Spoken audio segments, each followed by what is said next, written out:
Voilà, bonsoir à tous. Bonsoir à Balandignon sur APMH TV. Bonsoir à Bozali et Béli à Bolandabiso na Pogalelo. J'espère que Bozali Malam, malgré ça fait un peu longtemps, les autres dérangés. Puis moi, boye bigaga, épidémie de Geza Mikolo, on a évité ce Geza, épidémie de les alignants, Kosu Kosu, grippe et déranger partout. Donc des fois, on n'a pas encore senti la fièvre, donc tous allez peu mailler les côtés, on a pour la cause. La mesure possible, s'il fallait que Kende, Kokutanana, Oyo, Bazalaka vraiment changer pour la santé, la biso, Tobinga Gabaninganga, et que vous allez vraiment être malade pour santé, vraiment, ils en ont prité. Tout allez vraiment prudent, tout allez vraiment mailler, parce qu'il y a encore risque, moi fièvre, mouquer. Après, développer ma maladie, nous sommes souvent regrettés, ah mais qu'est-ce qui se passe?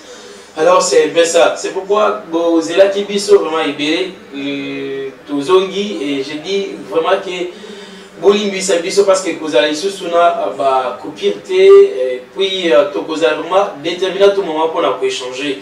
C'est pourquoi je préfère d'abord que ce lolana biso nyonso na banda misika tozali à travers le numéro topé ça déjà le numéro de biso ça déjà en bas avant qu'il n'a communiqué yango pe nini tokolobela ensemble lelo la pesibino nyonso mbote surtout na ba ndeko ba banda kokomela biso pourquoi c'est un temps toujours là vraiment masolo na biso te ba makambo zo na mboka surtout quand on parle de notre nation et ça la bien donc on est déjà là aussi on vous dit que je serai seul dans le plateau lelo comme vous êtes déjà habitué à kozalana batwa toujours ça la vivre ensemble on a koyeba vraiment kona basala ki deni ni côté basala ki deni et pour la mokola lelo juste pour la koso qui sa semaine na biso mokola lelo on préfère solo la un peu ensemble na biso yoso makambo moko tolobela ka déjà awa automoni déjà changement ezali na automoni changement ezate tout ça pourquoi otoyeba vraiment normalement qu'est-ce qui s'est fait dans ces pays ni les autres ambola ni les autres ambolatés et surtout makambo etali ba ville na biso kobana awa na Kinshasa. Il y a une fois, j'avais reçu mes deux frères, un qui était journaliste, Willy de Kamboulou, et un activiste de droits de l'homme, qui est aussi avec nous, Meka qui est un peu colobé là. Alors, si on a Makambotozo, comme on a gagné à Kinshasa, Bakuluna, Basalite, donc Babilo, comme on voit vraiment, ils ont vraiment, ça fait mal. Ça fait mal, on a ville logo la Biso, capitale, Moko pour la Congo, ils ont la province Bélé. La plupart, tous allez dans la province avec objectif de gagner dans la capitale. Mais aux autres, la capitale, comment pas la capitale, on dirait aux la capitale. Donc, le Yengeka, quand il y a un autre dans la Nakin, mais on doit vivre vraiment bien. Alors, on dit qu'on va être des fois, ils ont le colère, alors, et où tu as vu, normalement, que tu as la vie. Les lots, Bambungi, commandant. Comme la Binen, ils sont concernés, donc quand on parle de la vie de Kinshasa, tout le monde a commis wana. Mais il y a vraiment base, il y a Bambugio pour vivre dans la carte. Alors, tout ça, tu peux pour lever là. Et aussi, nous pouvons parler aussi, et c'est ça notre premier point, où tu peux masolo soit réponse au Mokozambo, car fait Tshisekedi, à Kendaki Kopesa, na Bandaki causer la dialogue national. Je me rappelle les années qui n'a retour, il y a Martin Fayoulou. Quand on a Kinamboka, qui est aux États-Unis, la zone dit, Martin Fayoulou qui a précisé que non, pour que notre pays puisse bien marcher, pour être Mboka et Tambola Malambo, il fallait tous les gars dans dialogue national. Pour naïe, Patuba Sangana, pas le Bela. Mais pour la Mokozamboka, il y a Mboka PC réponse naïe. J'espère que je vais revenir sur ça. Et na ba image to ko chape audio na ye kona vidéo na ye kona koyoka qu'est-ce qui Mokozamboka akendaki kolobela akendaki kolobela na kati ya Mokozamboka akendaki kolobela na kati ya mboka surtout réponse moko akendaki kopesa bango. Alors c'était un peu ça du côté makambo etali Mokozamboka. Et aussi tokolobela pe makambo ya Augustin Kaboui. Qu'est-ce qu'il a dit? Pour naye il fallait barreva constitution. Ils ont un projet na bango au IDPS ba koki ba sali déjà pour na proposer na l'Assemblée nationale afin que ba aligner yango. Alors on ne sait pas ce qui, Assemblée nationale, eux, ils allaient à Bokambami. Il y a Vital Kamer Bakogi qui dit parce qu'il y a déjà Batebele Baso le Bélango, que ce n'est pas important. Donc ils allaient à Bitumba. Alors on ne peut pas vraiment parler pour ces moments. Il y a aussi ma constitution. Parce que ils ont un article où ils allaient copier ça.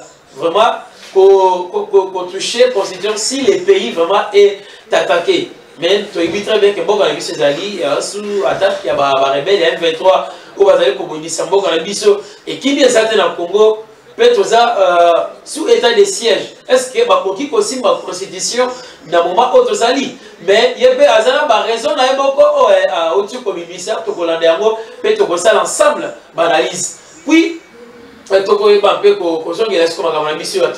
juste pour te mettre dans ma solana parce que ça fait un peu mal. Alors, comme je venais de le dire, le président de la République, Félix Tshisekedi, s'est dit ouvert à échanger avec les compatriotes congolais. Aboyi n'a été. Au président Kalomi que Azali prêt pour la console là, na banamboka. Alors, qu'est-ce qu'il continue pour dire? Ben, Aboyi catégoriquement proposition Oyo. Martin Fayola qui n'a dit que ça. Pour l'idée, il fallait qu'on ait le dialogue. Pour vendre la bicycle pour échanger. Qu'est-ce qu'il est en train de nous dire par rapport à dossier Oyo? Après, mais avant, n'oubliez pas notre numéro, c'est le 09 80 65 35 57. Appelez-moi, vous allez passer en direct. Écrivez-moi les messages, je dois vous lire. Je reprends les numéros, c'est le 09 80 65 35 57. Tout le monde a ceux qui trouvent ça les raisons. Après, tu as besoin de payer. Après, on a posé un peu d'analyse par rapport à l'histoire. Tout le monde a la cabine technique.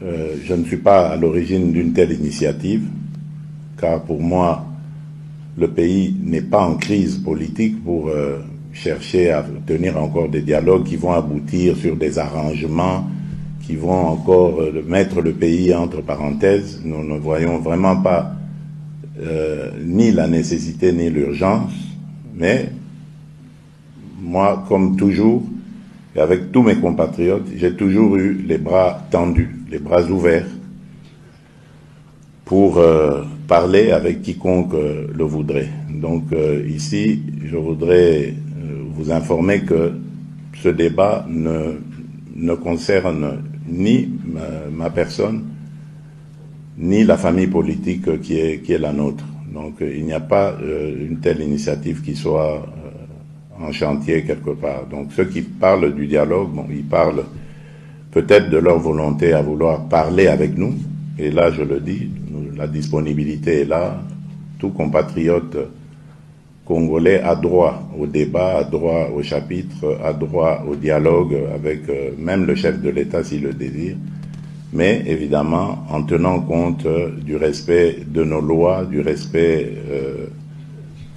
de la bienséance et ne pas venir avec des menaces ou des... Voilà, c'était le président de la République, Félix Antoine Tshisekedi Tshilombo. Il a dit qu'il n'est pas vraiment concerné. Dialogue est concerné ni de mon côté, ni IDPS parti. Donc, ils ont proposition à voter, ils sont vraiment d'accord à voter. Ça, c'était le président de la République. Où il a qu'on expliquer suite à ma question, ceux qui vraiment, ils ont solo, ils ont le côté pour les dialogue. Pour lui, qu'est-ce qu'il a comme chemin? Mboka et Zali na dossier à politicien AOT. Nous ne sommes pas dans des crises politiques. Pour qu'il y ait le bélague, non, il fallait pouvoir na solo la ligne, solo la pourtant que Moko a Sengaki Batubaya pour échanger si base à comment tu veux que ça là pour que Mboka ait que des négociations dans ce Baboyaki. Alors il Moko le dit que non, il est ouvert pour na quoi mamutunyo ça. Mais pour na au détail dialogue, Martin Fayola que naï ko senga, ça ne lui concerne pas. 09 88 65 35 57, c'est ça notre numéro. Merci Nabandeko, comme on a vu sur le message. Voilà, merci beaucoup. Et ça, comme on a été, il précise que le président de la République a catégoriquement raison. On ne sait pas, c'est selon lui, s'il a raison ou il n'a pas raison. Mais ce qui est zongi na bomoto, nous allons comprendre que Mboka ezana na makambo ebele ya kosala. Alors, ce qui Mboka ezana makambo ebele, il fallait tout ça. Et que tu pesa ki mutu moko mission. Et que nakati ya mbambula o te pesa ki asala musala na ye, nous avons compris que non, ils ont peut-être na ba makambo moko o ya kokaki kosala te. Est-ce qu'il est préférable à tika pouvoir ou bien à continuer? Parce que qu'est-ce qu'il nous dit vraiment la constitution na biso? Et puis si mokonzi mboka juste 2 mandats, azana 5 ans, renouvelable qu'une seule fois. Donc bazo renouveler encore une fois azongeli na musala na ye. Une fois à silisi 10 ans na ye ya mandat ya musala na ba pesa ki a libérer pe mutu musoso. Alors dossier autres zali na yango parce que makambo so des autres qui dans zela moko. Batu ya décidé la mokadi de manière générale on va sangalaki on moni que c'est important pour voir na kosolola. Mais de l'autre côté, mon conseiller Kalobi que non, ce n'est pas vraiment important pour échanger Makambouana parce que tout ça la crise politique. Mais de l'autre côté, il est pas ça que non, normalement il fallait basser ma constitution. Pourtant que avant que basser ma constitution, il fallait basser la dialogue. Batyo se va dans cette place, bayokana, ba décider tout ça la boye, tout ça la boye. Alors, Toyo Kanano, Augustin Kaboui, qu'est-ce qu'il a dit?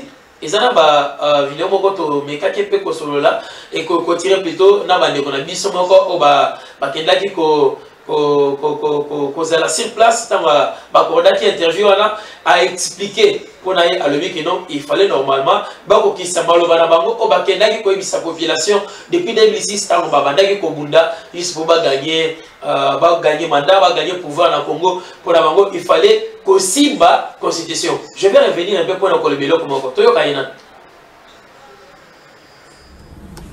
Nous, l'IDPS, lors des référendums de 2006, si je ne me trompe pas, nous étions opposés à cette constitution.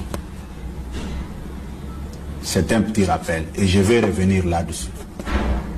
Je ne parle pas de la révision de la Constitution comme quelqu'un qui ne comprend absolument rien, qui ne maîtrise absolument rien. Rappelez-vous qu'au mois de février de cette année, avant la sortie du gouvernement ou avant la nomination du Premier ministre, Son Excellence, Monsieur le Président de la République, avait porté son choix sur ma modeste personne pour faire de moi l'informateur, conformément à l'article 78 de notre Constitution. Mais quand vous lisez seulement l'article 78, la Constitution est claire sur cette matière. L'informateur travaille pendant 1 mois et renouvelable une fois. C'est-à-dire, d'une manière générale, l'informateur a un mandat de 2 mois. Or, l'année là, c'est l'année de début de mandat du chef de l'État. Sur les 12 mois qui constituent une année, le chef de l'État va attendre 2 mois que l'informateur va consommer. Pendant cette période encore, il y a la période de contentieux électoral au niveau de la Cour constitutionnelle. Et la Cour constitutionnelle aussi a son timing pour traiter tous les dossiers qui touchent aux élections législatives. Et ça prend aussi du temps. Et pendant la même période, l'informateur est obligé de suivre ce qui se passe à la Cour constitutionnelle. Pourquoi? Tu peux identifier une majorité. À titre d'exemple, un regroupement peut être proclamé par la CENI qu'il a au moins 16 élus nationaux, mais quand les dossiers arrivent au niveau de la Cour constitutionnelle, la Cour se prononce autrement. Soit ça diminue, ou soit les regroupements gardent le nombre de ces élus. Je prends un exemple. Il y a le regroupement 4AC qui, pendant la période où la CENI avait proclamé les résultats, ces regroupements avaient 16 élus nationaux.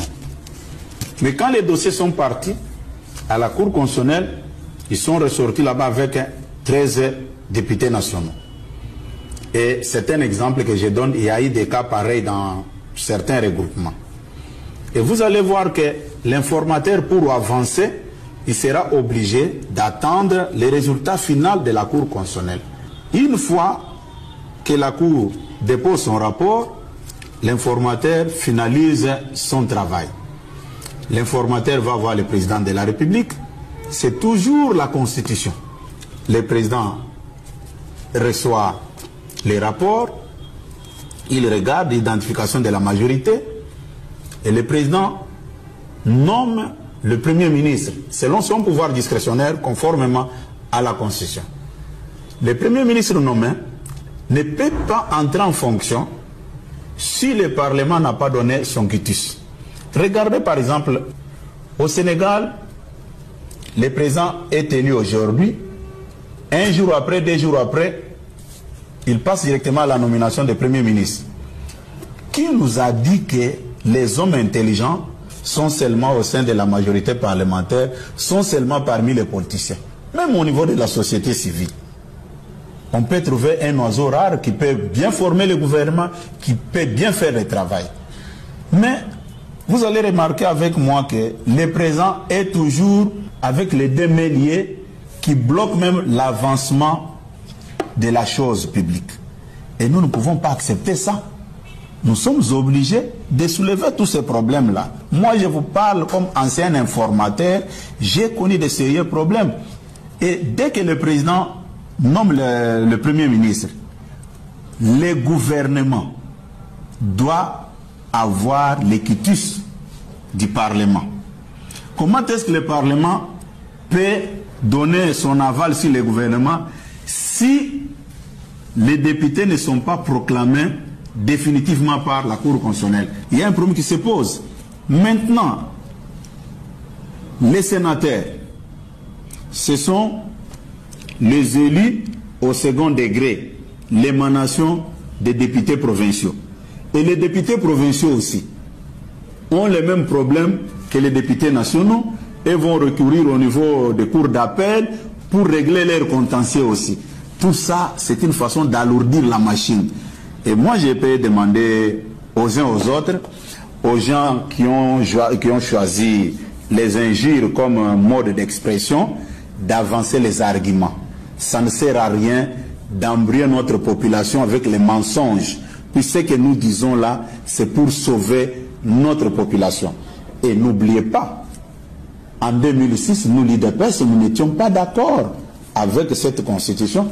On avait même fait une promesse à notre peuple qu'une fois arrivé au pouvoir, si vous nous faites confiance, nous arrivons au pouvoir, nous allons revenir sur la constitution. La population nous a fait confiance, la population nous a amenés au pouvoir. Qu'est-ce que nous allons faire? Nous allons aussi respecter notre parole. J'ai vu certaines personnes revenir sur mes tweets. Oui. Quelle a été ma position en 2006 par rapport à la Constitution? Mais comme nous étions en phase d'aller aux élections, nous étions obligés de respecter ce qui était devant nous. Mais cela ne veut pas dire que ça remettait en cause notre position de départ. Même mes frères qui sont de l'autre côté, ce que j'ai dit là est connu par les anciens de l'UDPS comme moi. Je ne parle pas des gens qui nous ont rejoints dans les combats en 2017, en 2016, en 2018. Non, je m'adresse aux... Voilà, et c'est un peu belé maintenant civil ma lobby. Comme il a parlé en long et à large, il est en train d'expliquer la raison à Bango, IDPS, Balobaki. Mais IDPS ne doit plus aussi oublier Malobanaye ou Alobaki pour l'intérêt à peuple. 10 ans quand même, c'est belé, 10 ans.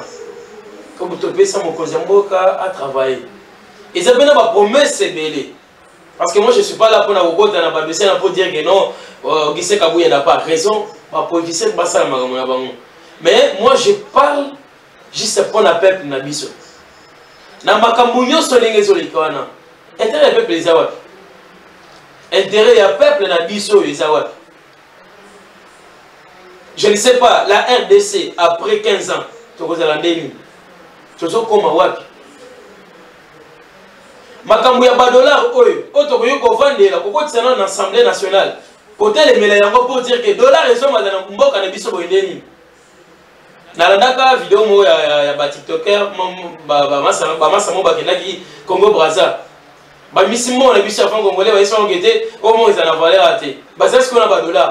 Donc bamisi mo $, pour bapesa vi ke balenda biloko bazopesa ngo réponse ni mbongo oyo pesi ya $, oyo eza te na valeur te biloko boli awa mais pas na biso $, eza na valeur koleka mbongo na biso moko soki ata na Canada kuna baza na $, na bango baliaka mbongo ya libanda ekoki koya vraiment kolongola ya bango te makambo wana bozomona yango kaka ezoleka ndenge ezolekana olamuka na ntongo boye message eza okoti bandenge bakomi na bamabaya na bango o awa tozochange na 28500 29 daya soki na zando na te so bakonzi balekaka mpe na ntongo nzelana kikaka nani na bokasa zando avant bima commerce sozo ta commerce ça net okita siko na bokasa na tina niveau ya rai na ntongo na okota bango $10 30,000 francs na bite mbongo na bapesa bango ezaba mbongo normal boye to ezaba mbongo nini intérêt ya peuple eza wapi na makambo nyonso oyo bandeko intérêt ya peuple eza wapi bien sûr bokoki kosala la révision ya constitution mais na kati ya constitution place balobeli ke non mwana Congo il fallait aller à Natongo aller na Moi aller na Butu exact lelo komi kaka na bandako ya ba politiciens ne bazo respecter kolia balancer offre d'emploi nani offre de recrutement na armée je ne sais pas combien ya ba konzi batindi bana bango bakende batindi bana bango combien pour bakende. C'est pourquoi je me rappelle une fois dans l'émission na sala quelque part j'avais dit clairement que il fallait dans nous causer un moment où ça va débuter wana bacha mon armée ce qu'on balancer recrutement tout le monde va se battre to baboya te vraiment to kosuka wapi na mboko wa to kosuka wapi c'est bien kolobela makambo ya mboka to si ma constitution bon proposer la bino mais nazo c'est là et d'ailleurs nazo le parti mususu te il dépêche bocha pelo wana ba proposition wana ya keto le bila social ya peuple comment ils ont stabilité ils ont stabilité deli le 20 000 francs mutazo za kolia na ndako 20 000 ceux qui mutazo moko na ndako 20 000 francs ils kokate par jour 20 000 ils kokate yemoko mais ba oyo bazala ka 5 6 7 bazo vivre deli nazala makambo na bino ba politicien je ne suis pas là-bas mais toujours le bila Congo toujours le Congo mokoza mboka kanisa maloba na yo toujours rappeler yo kaka tout moment toujours rappeler yo kaka tout moment pour que au porter ka Congo ba congolais na motema no ndemo zaki na bango chef de l'état occasion yango o bana Congo ba pesio ceux qui bato baza zinga na yo bazali koyebisa yo vraiment vérité te bazo kosa yo que non bato bazo vivre bien bazo kosa parce que vie ça passe na Congo vie ça passe ça a été fort un jour kotambo la isusu na mutu kate tika ba boulevard minene tika ba cortège zota garde na yo moko parce que ozana kati ya mabele na yo o eza mboka ya bakoko na yo ozana mi droit ya kotambola kosala n'importe quoi kota kata na ba veni ya mike yo kati na mutu ga o kota ba veni ya mike soko kotambola bien otambola ti mwanda bokiti siko okongo tambola male motali na bato na makolo pour ça dire vraiment que peuple wana baza ndenge ni bazo vivre ndenge ça fait mal ceux qui peut-être yo la bokana na tongo otika ka $50 $100 na ndako mais oyeba ke eza boso baliaka na dollar te ezana boso baliaka na dollar te kasi vie na bango esandeni vie esandeni ça fait mal to le belamboka na biso Congo yango ezokufa bino bozo beta mboka eza bien botika kokosa mokonzi ya mboka ba congolais bazo regretter. Nous on attendait un changement total na makambo ya makaso to ocholika na Congo parce qu'on était comme si totika ko vraiment totika ko indépendance na Congo Donc, aux gens mboka d'ailleurs, mais tu te sens pas à l'aise. Ils sont des étrangers, ils vont régner awa. Au moins, l'étranger, attends, aïe na moussala. Ceux qui peut-être bazana sortir moi parce que ça va engager les Congolais pour la ça va 3 000 peut-être 5 000 francs par jour. Muto travailler ma casse on paie 5 000 francs. Pourtant que pas na bango. Moussala ya muke kaka boy muto so yambo. Bon moi na bazana attend on appelle ça ta batumbo d'été. A fongoli kana ya bino ko na koti na sentir moussala ba moko bosala ka boy bosala boy si. Pona ye. Bazi bambo on so na baké pas na bango. Bana Congo ba souffrir. Moko ezambo kana biso ya bakoko. Nous allons poser comment un changement. Les politiciens boti kaka ba congolais ba vivre bolamu ya Congo. Bon kanga magata makamona bino na bosala mais boti kala bango juste social na bango na ba vivre à l'aise. Parce que yo koki poser là $25 000 par mois par jour. Ils ont gagné plus de $500 par semaine. Ils ont gagné plus de $2 000 et talio. Mais ça, pour Alia, il fallait attendre 10 000 francs par jour. Mais pour avoir 10 000 francs, il faut voir comment il souffre. Parce que tout le monde a des bandeko, bazakaranzila, baotambola, nababiloko, nababiloko, basotika na mambo. Surtout n'y est kaka. Peut-être pas dans Bouba wana. Tout le monde a ceux qui m'ont combien au bazakana biloko na bangwana. C'est pas même plus de $10. Mais kaka na bon wana, des places à zolier là. À ce moment, il a pas, kaka na bon wana. Pourtant que yo koto yo, aux autres qui peuvent m'accamer la tête, bon, aux autres, ça t'intéresse pas. Après, aux autres, ils se vont dire, hey, bon, il y a voter là. C'est bien de voter. Parce que ça va faire ça vraiment, nous avons cette possibilité pour comme à un niveau naïe.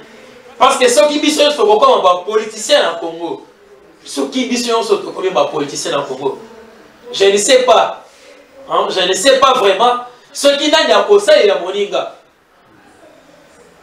Tous on appelle par exemple. Chef de l'État ne doit plus oublier que les gens qui va souligner dans le Congo. C'est pourquoi je ne cesse plus jamais à Kotanga. L'homme dédié au bâtiment de la DGI. Non. Mais il fallait tout le mélange.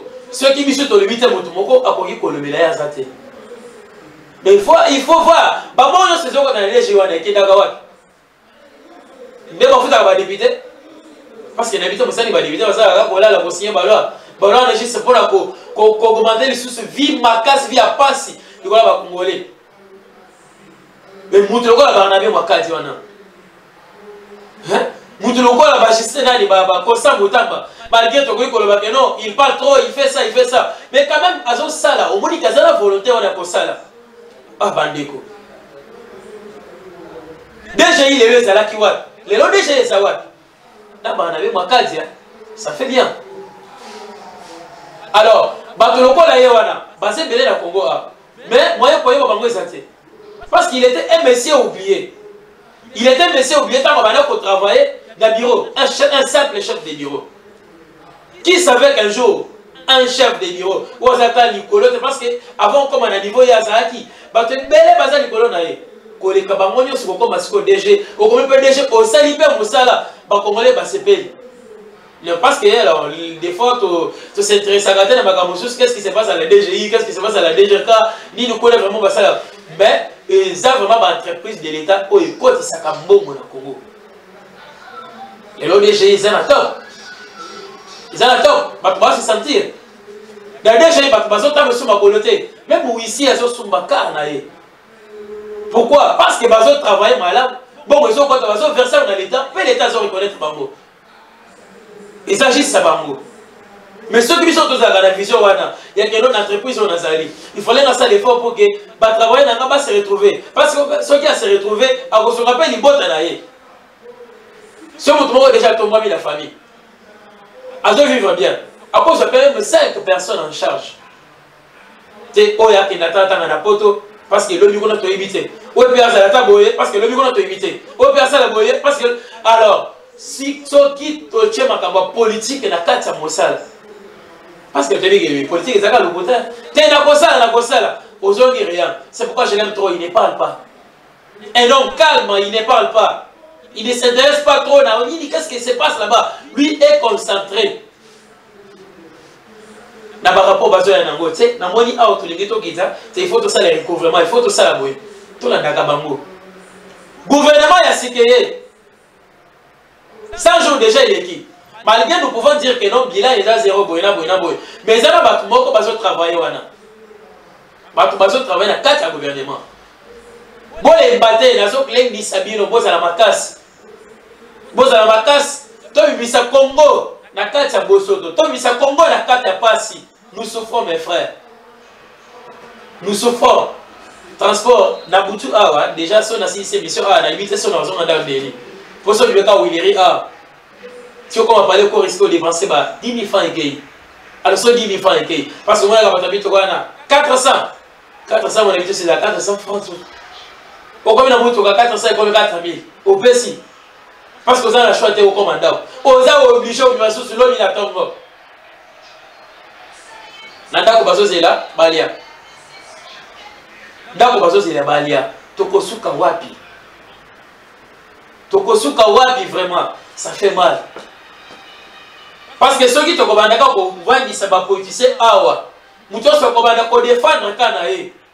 Et d'ailleurs, je vous rappelle que lundi il fallait na yamba na koyamba mutu moko ya IDPS. Ami ba o bazo lo makasi. Na Oriambaye, na mutu moko ya PPRD ba na to sala analyse ensemble. Je vous prends rendez-vous pour lundi. Ce sera pour ce lundi. Je vais le recevoir. Beaucoup de gens vont dire Bokoloba. Ça, il faut y a défendre. Pourtant, que tant que Bango peut passer le pouvoir, tout le monde a quel côté. Bill peut aussi pouvoir. Bon, sur le peuple. Au moins, ils sont qui ont peuple, ils sont bien. À ce temps, on a bien. Bakolo na bazate. Tu as dit qu'on a la S, bande quoi, na qui vient sali. Bazola la bien. Le quoi la biso awa. Ça pourra nous permettre de vivre ensemble. Bon, attends qu'on y ait les lots. On a mis la coupe, voter à l'issue. On va voter. Il y a un moment qui est au début, il y a un mandat au pays à travailler. Ou à quoi il y a un paix, à y travailler. Au moins, de l'autre côté, on va pas regretter. Mais sauf qui tous autres s'intéressaient. Tout le monde va TikTok. Oh, il y a ça qui boy, il y a ça qui boy. Pourtant, il y a des côtés, il y a des côtés.